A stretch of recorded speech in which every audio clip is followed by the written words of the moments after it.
JPC सदस्य बृजलाल और मंत्री दानिश आजाद पहुंचे। जेपीसी की बैठक में शामिल होने के लिए पहुंचे। अल्पसंख्यक विभाग के पदाधिकारी भी बैठक में पहुंचे। लखनऊ में जेपीसी की महत्वपूर्ण बैठक शुरू हुई है। लखनऊ के होटल मेरियट में बैठक शुरू हुई। शिया वक्फ बोर्ड के पदाधिकारी और अधिकारियों के साथ बैठक शुरू। 12:30 बजे मुतवल्लियों के साथ जेपीसी सदस्यों की बैठक होगी। खबरों का सिलसिला लगातार जारी है। आप बने रहिए TTN 24 न्यूज के साथ। नमस्कार।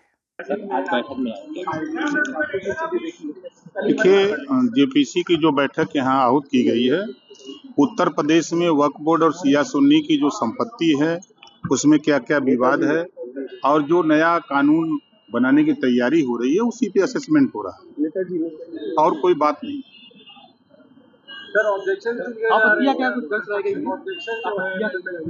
देखिए, उसी पे डिस्कस हो रहा है ना कि क्या क्या चीजें असुविधा किसको हो रही है, उस असुविधा पे क्या सुविधा हो सकती है, तो उसी पे सभी लोग बैठ करके चर्चा कर रहे हैं।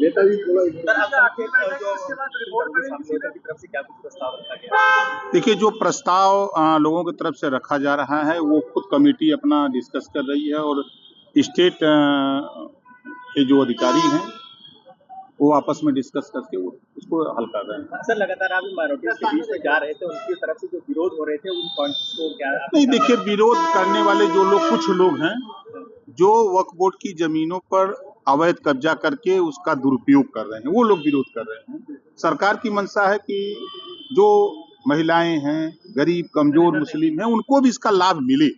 इस नाते सरकार की नीयत एकदम साफ है कि सबको उसका लाभ मिले उस जमीन का, और कोई सरकार की मंशा नहीं। जेपीसी की लगातार बैठक हो रही थी, ये क्या आखिरी बैठक मानी जा रही है? नहीं, आखिरी बैठक कैसे आप मान लेंगे?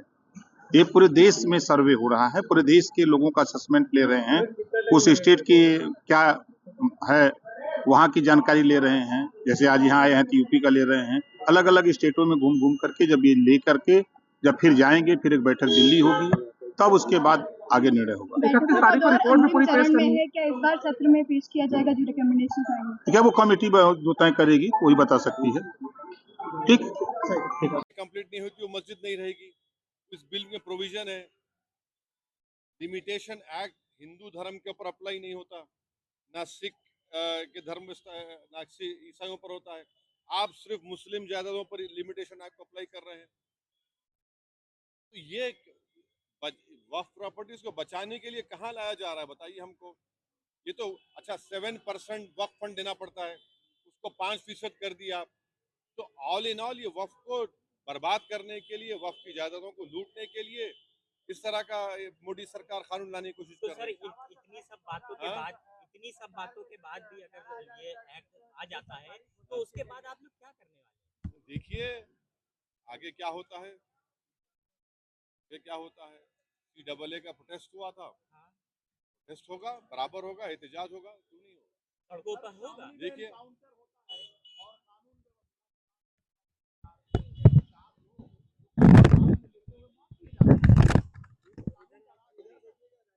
ये तो कानून की राज है। ये देखिए जो रूल ऑफ लॉ की बात संविधान करता है, रूल बाय गन का मामला है। कोर्ट किस लिए है, पब्लिक प्रोसिक्यूटर किस लिए है, BNS किस लिए है? अगर ये सब आप सिर्फ गन से इंसाफ समझते हैं तो फिर इसकी जरूरत ही नहीं है। सरकार की तरफ से चल रही है वो बहुत ही पॉजिटिव है, क्योंकि जिस तरह की मेहनत जो है ऑनरेबल जॉइंट पार्लियामेंट्री कमेटी कर रही है या उसमें जो सदस्यगण हैं, चेयरमैन साहब हैं, कर रहे हैं, इस तरह से क्रॉस क्वेश्चनिंग हर पॉइंट्स पे हो रही है शासन के रिप्रेजेंटेटिव से और बोर्ड के रिप्रेजेंटेटिव से, उससे जो है एक बहुत ही पॉजिटिव माहौल बन रहा है और जेपीसी का जो महत्व है और बनाने का वो बहुत पॉजिटिव माना। सर, जो बात सामने आ रही है कि जो 14,000 हेक्टेयर की बात हो रही है, गवर्नमेंट के लिए 11,000 हमारा है, उसमें लखनऊ का जो इमाम बाड़ा वगैरह है वो इसके बारे में भी चर्चा हुई है, तो उसका क्या कंक्लूजन निकला है? नहीं, ऐसी कोई चर्चा नहीं रही है कि जिसमें जो है किसी इमाम बाड़े को गवर्नमेंट क्लेम कर रही हो। कुछ रेवेन्यू डिपार्टमेंट से डेटा है, तो जो पूर्व में रेवेन्यू डिपार्टमेंट का डेटा जो है काफ़ी इनकम्प्लीट रहा है, तो उसकी वजह से काफ़ी जो है संपत्तियों का ब्यौरा इकट्ठा करने में परेशानी आ रही है, उसका क्षेत्रफल निकालने में परेशानी आ रही है। क्या नजूल की जमीन को लेकर भी कुछ मामला है, उसको लेकर भी जी? कोई बात चल, नजूल की जो जमीन है उसको लेकर भी कोई बात चल रही है? गवर्नमेंट कह रही है हमारी है, वक्फ बोर्ड कह रहा है हमारा है, ऐसा कुछ? नहीं, कई संपत्तियां जो मस्जिद या इमामबाड़े या दरगाह या कब्रिस्तान है वो ब्रिटिश टाइम से नज़ुल में दर्ज हैं, जो कि वफ़ बाय यूज़र हैं, जो इस्तेमाल के तौर पे वफ़ हैं, वो इमामबाड़े हैं, मस्जिदें हैं, तो उसके ऊपर जो है रिकॉर्ड्स को दुरुस्त करने की बात है। सर, जो जेपीसी की जो रिपोर्ट होगी, क्योंकि 31 तारीख को पेश होनी है संसद में, क्या आप उसको वक्फ बोर्ड मानेगा जो भी रिपोर्ट जाएगी? देखिए, अब उनकी काफ़ी मेहनत रही है, कई स्टेट वो घूमे हैं, उन्होंने सबसे जो है सजेशन लिए हैं स्टेक होल्डर्स से। अभी भी ऊपर जो है लखनऊ के काफ़ी बड़े संगठनों से उनकी जो है चर्चा चल रही है, उन्होंने इनपुट्स ले रहे हैं, तो मुझे लगता है कि बहुत ही पॉजिटिव जो है वर्किंग चल रही है और उनकी जो रिपोर्ट होगी वो बहुत पॉजिटिव है। वफ़ की संपत्तियों को जो खुद बुर्द करने की कोशिश की गई या उनको इलीगल बेचने की कोशिश की गई, इन तमाम चीज़ों पे भी रोक लगनी चाहिए। हमारे केंद्र की मोदी सरकार और प्रदेश की योगी सरकार पूरी संजीदा है कि वफ़ के माध्यम से हम अल्पसंख्यक मुस्लिम समाज के विकास को सुनिश्चित करने का काम करें। कुछ शंकाएं भी हैं, बोर्ड को भूमाफिया बोर्ड तक क्या शंकाओं को किस तरह से निवारण करें?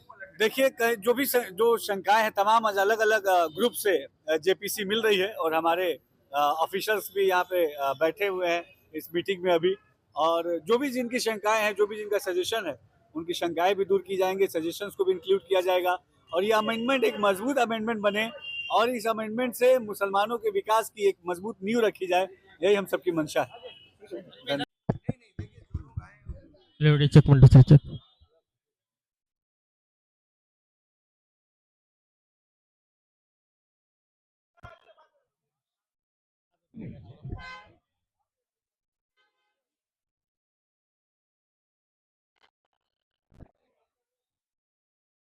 जब एक कानून बेहतर के लिए आ रहा है, या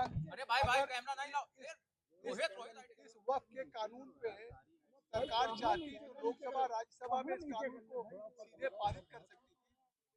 संसदीय कार्य मंत्री श्री किरण रिजिजू जी ने ओम बिरला जी से आग्रह किया कि हम इस कानून को पास भी कर सकते थे, लेकिन हम चाहते हैं कि इस कानून के पास करने के पहले पूरे देश में इस पे चर्चा हो, पूरे देश में राज्यों में जाकर के ज्वाइंट पार्लियामेंट्री कमेटी सबके व्यूज, सजेशंस, ऑब्जेक्शंस दे सके, सभी स्टेक होल्डर से और सभी लोगों से बातचीत करने के बाद ये कानून बने।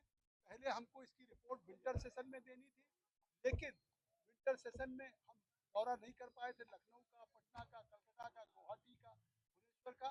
टाइम एक्सटेंड करने की मैंने मांग की, टाइम एक्सटेंड किया पार्लियामेंट के स्पीकर साहब ने, और हम केवल दिल्ली में हमने 34 बैठकें 6 महीने के अंदर की।